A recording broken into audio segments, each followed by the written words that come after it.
Hey, so last week I just got this book newly released, The Price We Pay by Dr. Marty Makary, and started reading it. I've only read the preface and chapter 1, but I'm already pretty upset about it. In the preface, Dr. Makary talks about price gouging and inappropriate care, and how we've gone from an intimate relationship with our doctors to big business basically playing a game, which he calls the money games of medicine. It's a game with loaded middlemen, kickbacks, and hidden costs. And he says we have a fragmented system with over-testing, over-diagnosing, and over-treating, and where patients get shaken down for inflated bills. In fact, he tells a story about a hospital CEO who's disconnected from its billing practices, and where the hospital charged one patient $69,000 for a visit that lasted just 2 hours. And another story about a startup dry cleaning business that had to pay $100,000 a year to get health insurance for the owner and 3 employees. Now, fortunately, there is a movement afoot to make patients the focus again, but he says entrenched stakeholders are kind of pushing back, saying that the system is too complex and should be left to the experts.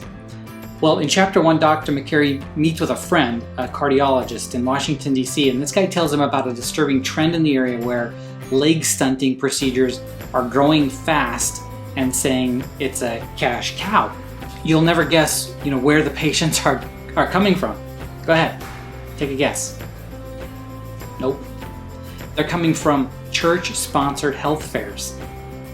Doctors show up to these events and perform what he calls predatory screenings, and they use trigger words and an unnecessary, ineffective test to get people into their vascular center for follow-up. And this is being done on a large scale in the DC area, to the point where they're treating 12 or more patients a day at some of these vascular centers for things that very few people actually need. And at the end of the process, Medicare's billed $10,000 and private insurance is billed up to $30,000. And all the doctor has to do is document the file with a diagnosis of claudiction to avoid lawsuits and sidestep these national treatment guidelines. And Dr. Makary says that this is a subjective diagnosis and nearly impossible to disprove.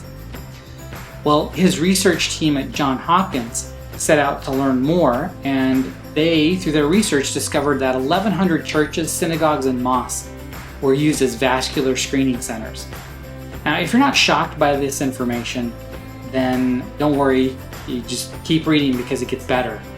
You really need to get this book if you're at all interested. Everybody should be interested in this subject. So you should get the book. I highly recommend it, and I'll tell you a little bit more about it later as I continue reading. All right, see ya.